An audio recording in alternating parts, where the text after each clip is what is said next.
আপনি কি একজন ফুলপ্রেমিক? তো অবশ্যই চিনবেন এই ফুলটির নাম ক্যালাঞ্চু। দেখতে ছোট ছোট পাহাড়ি রঙের ফুলটি একটা মরুভূমির উদ্ভিদ। ফুলটির বর্তমান অবস্থা হচ্ছে এই রকম। তাহলে আপনি যদি ফুলটি শীতকালে প্রচুর পেতে চান, তাহলে এখনই একটি কাজ করতে হবে। চলুন দেখে নেই, কয়েকটি ধাপ বলছি, অত্যন্ত সহজ।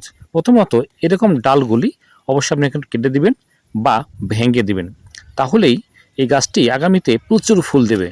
তারপর করণীয় হচ্ছে, গাছের গোড়ায় পানি একেবারে দেবেন না, শুধুমাত্র একটু কম্পোস্ট সার এবং সরিষা খৈল ভেজা পানি মাঝে মাঝে দিবেন। তাহলেই আগামীতে মানে শীতকালে পুরা বছর শীতে জুড়ে আপনাকে মন মাতিয়ে দেবে এই ফুলটি। দেখতে যেমন সুন্দর, তেমনি পাহাড়ি রঙের ফুলটি অত্যন্ত মন মাতানো, আপনার বাগানকে মাতিয়ে রাখবে। দেখুন ফুলটি আমার বর্তমান অবস্থা, অসংখ্য কলি বের হচ্ছে। আপনি চাইলেই এই গাছগুলো এখন কোথাও লাগাতে পারবেন আগামী বছর অনেকগুলো ফুল পাওয়ার জন্য।